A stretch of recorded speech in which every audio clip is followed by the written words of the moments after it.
District administration की totally failure की वजह से आज डांगरी के अंदर जो दीपक की माँ है और जो वहां पे अन्य परिवार हैं वो खून के आंसू रो रहे हैं। आखिर डांगरी के अंदर इतना बड़ा जो हत्याकांड हुआ है उसके पीछे आखिर इन हमारे बच्चों की या हमारे बुजुर्गों की आखिर कसूर क्या था जिसकी वजह से हमें इतनी बड़ी कुर्बानी देनी पड़ी कि हमें भी तो पता लगे कि आखिर हमारे कातिल कौन है, हमें किन लोगों के द्वारा हमें मारा जा रहा है। यही हालात 1990 के अंदर कश्मीर घाटी के अंदर हमें देखने को मिलती थी, लेकिन आज बदकिस्मती हमारी डिस्ट्रिक्ट एडमिनिस्ट्रेशन की नालायकी की वजह से आज जिला राजौरी के अंदर भी हमें ये चीजें देखने को मिल रही हैं। साल 2023 की शुरुआत होते ही राजौरी के डांगरी में जो आतंकी हमला हुआ था जिसमें 7 लोगों की निर्मम हत्या कर दी गई थी, उसी चीज़ को लेते हुए आज पीड़ित परिवार वालों की तरफ से इंसाफ को लेकर इंसाफ की मांग को उजागर करते हुए ये मुरादपुर चौक है इसे बंद कर दिया गया है। और ये हाईवे आप देख सकते हैं पिछले कई घंटों से बंद है और यातायात भी प्रभावित हो रहा है। कई लोग यहाँ पर जो है एहतजाजी मुजाहरा कर रहे हैं, प्रदर्शन बदस्तूर जारी है। और इंतज़ामिया की अगर बात की जाए तो इंतज़ामिया के भी आला ऑफिसरान यहाँ पर मौजूद हैं। लोगों की ये मांग है कि उन्हें इंसाफ दिया जाए। जिस बीच यहाँ पर एक बहुत बड़ा मैसिव प्रोटेस्ट देखा जा रहा है। जिला इंतजामिया के अधिकारी भी यहाँ पर आए जिन्हें लोगों की तरफ से काफ़ी गुस्से का सामना करना पड़ा और उन्हें यहाँ से वापस कर दिया गया। आप देख सकते हैं हाईवे का ये दृश्य है। ये हाईवे पर हम खड़े हैं और एक बहुत बड़ा एहतजाजी मुजाहरा दर्ज करवाया जा रहा है। मांग ये है कि जो पीड़ित परिवार वाले हैं उन्हें इंसाफ मिलना बेहद ज़रूरी है। और ये अगर इतनी एजेंसियां जो हैं इस मामले की तहकीकात कर रही हैं तो अभी तक इंसाफ क्यों नहीं मिल पाया। पीड़ित परिवार वालों के जो सदस्य हैं जिनसे जानने की कोशिश करेंगे कि आखिर इतना लंबा अरसा बीत गया, आज 6वां महीना भी ख़त्म होने को है, तो डांगरी के इन मुतासरीन को इंसाफ क्यों नहीं मिल पाया। क्या कहेंगे हरीश जी, इतना लंबा समय बीत गया अभी तक इंसाफ नहीं मिला, जिस चीज़ को लेकर आप यहाँ पर आज भी इतना बड़ा प्रोटेस्ट कर रहे हैं। जिस प्रकार से 1 तारीख को डांगरी के अंदर ये अटैक हुआ जिसमें 7 लोग मार्टियर हुए और अन्य के इंजर्ड हुए, इस प्रकार का टेररिस्ट अटैक करना बिना लोकल सपोर्ट के, बिना लॉजिस्टिक सपोर्ट के, बिना रूट्स बताए ये मेयर इम्पॉसिबल है। इस प्रकार के अटैक को यहाँ पे अंजाम दिया गया। और डीजीपी दिलबाग सिंह जी जिनका जो जम्मू एंड कश्मीर के लॉ एंड ऑर्डर को देखते हैं और पूरी स्टेट के पुलिस के जो हेड हैं, उनका एक और रिकॉर्ड मीडिया में स्टेटमेंट आता है कि 80% हमने इस केस को सॉल्व कर दिया है। 80% में वो सारी चीज़ें आ जाती हैं, किन लोगों ने इनकी लॉजिस्टिक सपोर्ट की, किन लोगों ने इनको रूट्स बताए, किन लोग OGWs कौन थे, UGWs कौन थे, वो सारी चीज़ें उस 80% में आ जाती हैं। पिछले 6 महीने बीत गए इस परिवार को, जो विक्टिम फैमिलीज के परिवार हैं, आज भी ये इंसाफ की मांग कर रहे हैं। ये बता रहे हैं कि जिन लोगों ने उनकी मदद की है कम से कम उन लोगों को तो आप सामने लाएं, ताकि आइंदा से आने वाले समय में जिस प्रकार से राजौरी पुंछ को टारगेट पे किया जा रहा है, ताकि ऐसी कोई घटना और किसी गांव में ना घटित हो। लेकिन पुलिस प्रशासन का रवैया जो रहा है वो बिल्कुल, मैं कहता हूँ, नाकाबिले बर्दाश्त रहा है। उन्होंने वहाँ पे ऑपरेशन सर्च कॉर्डन नहीं किया, वहाँ पे ID ब्लास्ट होती है। और आज 6 महीने के बाद जब केंद्रीय मंत्री राजौरी के अंदर आते हैं, law and justice minister, India एक डेमोक्रेटिक देश है, 140 करोड़ की जनता है, लॉ एंड जस्टिस मिनिस्टर जो है वो जस्टिस प्रिवेल करते हैं, वो नुमाइंदगी करते हैं 140 करोड़ लोगों की। और एक हमारा कॉन्स्टिट्यूशन हमें अलाउ करता है, एक हमें राइट देता है कि जस्टिस की, जो हर एक व्यक्ति को इंसाफ का जो राइट है हमें हमारा कॉन्स्टिट्यूशन देता है। आज जब केंद्रीय मंत्री दिल्ली से राजौरी के लिए आते हैं तो इस परिवार को 2 दिन पहले की बात है, पुलिस प्रशासन द्वारा, राजौरी पुलिस द्वारा यहाँ पे इनके घर पे फीमेल्स ऑफिसर भेजी जाती हैं, मेल ऑफिसर्स भेजे जाते हैं, 4 से 6 घंटे इनके घर पे सर्च की जाती है, इनको हरास किया जाता है, इनको वहाँ रोका जाता है ताकि इंसाफ की गुहार वहाँ ना लगा सके। आप अपने फेलियर को कब तक छुपाएंगे? इस पर आप अपने फेलियर को एटलीस्ट एक्सेप्ट करें एजेंसीज को। और मेरा केंद्र की सरकार से एक और आग्रह रहेगा कि यहाँ पे एक बड़े स्तर पर रिशफलिंग की जरूरत है। यहाँ पे 8 से 10 साल से जो लोग कार्यरत हैं यहाँ पे, वो लोग काम नहीं कर रहे हैं। ये उसी का नतीजा है कि इस प्रकार का एक 7 लोगों का यहाँ पे शहीद हो जाना, अन्य 15-16 का इंजर्ड हो जाना, और हेडक्वार्टर से मात्र 8 किलोमीटर की दूरी पे इस प्रकार के अटैक को यहाँ पे कामयाब करना, कहीं ना कहीं हमारे एजेंसीज का यहाँ फेलियर। क्या समझते हैं कि justice delay is justice denied? अगर सारी चीज़ें देखी जाएँ, बड़ी बड़ी एजेंसियाँ जुटी हुई हैं, नतीजा क्यों नहीं आ रहा? जब ये स्टेटमेंट डीजीपी साहब की आती है कि 80% हमने केस को सॉर्ट आउट कर लिया है, तो 80% में तो ऑलमोस्ट बड़ी सारी चीज़ें कवर हो जाती हैं। मेरा मानना है कि अगर 80% आपने केस सॉल्व किया, आप एटलीस्ट अगर 8% भी इन परिवार के विक्टिम फैमिलीज वालों को बताते तो उनके मन में भी एक शांति होती।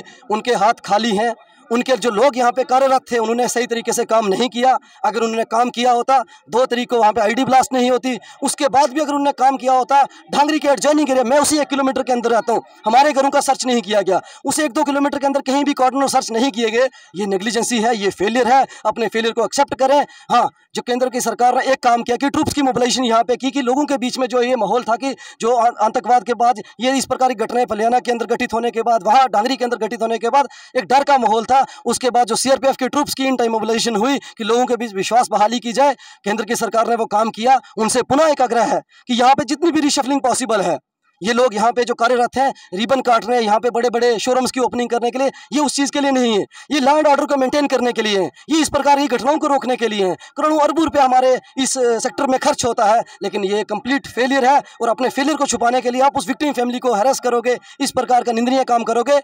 ढांगरी और उसके एडजॉइनिंग एरियाज के जितने भी लोग हैं, सारे लोग शाना बशाना इनके साथ खड़े हैं। और जो भी लोकल लोग इसमें जिनकी इन्वॉल्वमेंट थी, टेररिस्ट जिनने क्राइम कमिट किया, वो मारे जाएंगे। लेकिन जो लोकल लोग थे वो धरपकड़ उनकी होनी चाहिए, ताकि आगे वाले समय में, आगे मक्की का सीजन है, इस प्रकार की घटनाएं और बढ़ेंगी। कश्मीर बेस्ड जो मॉड्यूल है टेररिज्म का, वो शिफ्ट हुआ है पीर पंजाल रीजन के अंदर। आप देखें, बाटा धूड़िया के अंदर सेना की गाड़ी को टारगेट किया गया, केसरी हिल के अंदर हमने जवानों को खोया, ढांगरी और फलियाना के अंदर इस प्रकार के सिविलियन पे अटैक्स हुए। तो जब मक्की का सीजन आएगा, पुनः इस प्रकार की घटनाएं यहाँ पे घटित होंगी। तो उससे बचने के लिए, अगर उन चीज़ों को तो उसकी रोकथाम के लिए एजेंसीज को और सतर्क होकर यहाँ पे काम करना चाहिए। और यहाँ पे एक बड़े स्तर पे रिशफलिंग यहाँ पे एडमिनिस्ट्रेशन की, चाहे वो सिविल एडमिनिस्ट्रेशन है, चाहे पुलिस एडमिनिस्ट्रेशन है, उसकी यहाँ पे जरूरत है इस समय। आप क्या कहेंगे, यहाँ पर आज आप जो है एहतजाजी मुजाहरा कर रहे हैं, लेडीज भी यहाँ पर मौजूद हैं, आप डिमांड क्या है? डिमांड यही है कि जो हमारे 7 परिवारों के जो बच्चे खोए हैं, उनको एक इंसाफ चाहिए। इंसाफ के लिए हम 6 महीने हो गए हैं, इनकी माँ कई जगह भी जो डिपार्टमेंट है वहाँ भी गए हैं, लेकिन आज तक इंसाफ नहीं मिला। तो हमारा यही है कि हम इस परिवार के साथ खड़े हैं। जब तक इनको इंसाफ नहीं मिलेगा, हम इन परिवार के साथ खड़े हैं जी। तो और भी यहाँ पर लोग मेरे साथ मौजूद हैं जिनसे बात करने की कोशिश करेंगे। कब तक आप यहाँ से नहीं उठेंगे? डिमांड ये है कि जो हमारा 1 जनवरी 2023 को शाम के 6:30 वक्त ढांगरी में जो एपिसोड हुआ, हमारे 7 भाई शहीद हो गए कि भाई लोकल इन्वॉल्वमेंट है, उसको उठाते नहीं है। उठाया तो छोड़ दिया, भाई उसको उठाओ तो क्लियर हो जाएगा। वो डिप्टी पर है, डिप्टी पर कहाँ है? उस दिन यहाँ डेंटी प्रूफ 2 बंधु ने यहाँ किया कि वो ढांगरी में सुबह 8-9 बजे देखा गया, तो वो वापस कैसे चला गया? वो बोलते हैं कि उसकी लोकेशन श्रीनगर है। श्रीनगर कैसे आ गया? उसके पास चापर है, आधे घंटे में अप डाउन कर लेता है। ये तो बिल्कुल डेंटी प्रूफ है हमारे पास, इनके पास प्रूफ है बिल्कुल। वो तो मैं कहता हूं बिल्कुल उसको सिर्फ एडमिनिस्ट्रेशन बचा रही है। क्या बचा रही है, कौन बचा रहा है मुझे नहीं पता, क्या लेग पुलिंग कर रहे हैं, लेकिन वो क्लियर है। अगर वो बंदा पकड़ेंगे, उसके साथी हैं वो मैक्सिमम पकड़े जाएंगे। मैं इसी के साथ अपनी बात खत्म करता हूं। जय हिंद, जय भारत। इनको इंसाफ मिलना चाहिए। लोगों का साफ तौर पर ये कहना है कि लोकल इन्वॉल्वमेंट के बिना इतनी बड़ी वारदात को अंजाम नहीं दिया जा सकता। मेरे साथ और भी यहाँ के युवक मौजूद हैं। क्या कहेंगे, इतना टाइम बीत गया है, इंसाफ नहीं मिला? कहीं ना कहीं ये डिस्ट्रिक्ट एडमिनिस्ट्रेशन की टोटली फेलियर की वजह से आज डांगरी के अंदर जो दीपक की माँ है और जो वहां पे अन्य परिवार हैं, वो खून के आंसू रो रहे हैं। आखिर डांगरी के अंदर इतना बड़ा जो हत्याकांड हुआ है, उसके पीछे आखिर इन हमारे बच्चों की या हमारे बुजुर्गों की अगर कसूर क्या था जिसकी वजह से हमें इतनी बड़ी कुर्बानी देनी पड़ी? ये कहीं ना कहीं डिस्ट्रिक्ट एडमिनिस्ट्रेशन की फेलियर की वजह से आज लोकल इन्वॉल्वमेंट के बिना यहाँ पर आतंकवादियों का इतनी बड़ी हत्याकांड को अंजाम देना इम्पॉसिबल है।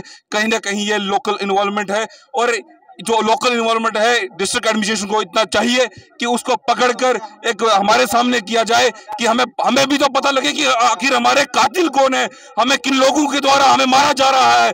यही हालात 1990 के अंदर कश्मीर घाटी के अंदर हमें देखने को मिलती थी, लेकिन आज बदकिस्मती हमारी डिस्ट्रिक्ट एडमिनिस्ट्रेशन की नालायकी की वजह से आज जिला राजौरी के अंदर भी हमें ये चीजें देखने को मिल रही है कि पहले हत्याकांड अल्फा गेट के अंदर हमको देखने को मिला और अब ये डांगरी के अंदर हमें देखने को मिला। मतलब विभिन्न एरिया में हम लोगों को कहीं ना कहीं टारगेट किया जा रहा है, और लोकल एजेंसियों और डिस्ट्रिक्ट एडमिनिस्ट्रेशन की नालायकी की वजह से हम लोगों को आज ये दिन देखना पड़ रहा है। और आज हमारा ये यहाँ पे प्रदर्शन करने का एक ही मकसद है कि डिस्ट्रिक्ट एडमिनिस्ट्रेशन आज हमें आश्वस्त करे कि हमारे जो कातिल हैं, जिन्होंने दीपक की मां को खून के आंसू रुलाया है, आखिर वो लोग कौन है, हमें भी मालूम हो।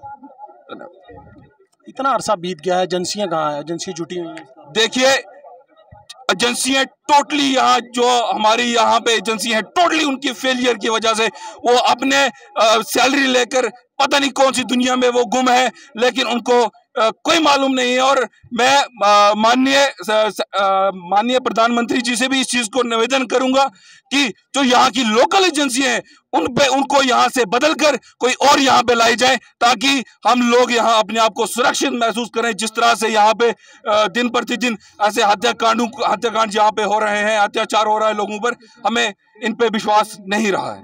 तो आप देख सकते हैं लोगों में कितना गुस्सा है, और आप इन तमाम तर लोगों की जुबानी आपने सुन ही लिया है कि लोगों की साफ तौर पर ये डिमांड है कि डांगरी में जो नरसंहार हुआ 6 महीने भी ख़त्म होने को हैं, लोगों को अभी तक इंसाफ नहीं मिला। इनकी ये मांग है कि एक मेजर रिशफलिंग की ज़रूरत है, सिक्योरिटी एजेंसीज़ को और ज़्यादा सतर्क होने की ज़रूरत है। 6 महीने बीत चुके हैं, आखिर इन पीड़ित परिवार वालों को इंसाफ क्यों नहीं मिला? राजौरी के मुरादपुर चौक में आज इन तमाम तर गाँव वालों की तरफ से सड़क को बंद कर दिया गया है, यातायात प्रभावित है, सिक्योरिटी के पुख्ता इंतजाम हैं, तमाम तर जगहों पर सिक्योरिटी तैनात की गई है। और मजीद लोगों की ये मांग है कि जब तक इंसाफ का ठोस आश्वासन नहीं दिया जाता तब तक ये लोग इस कड़कती धूप में गर्मी के मौसम में इस हाईवे से नहीं उठेंगे।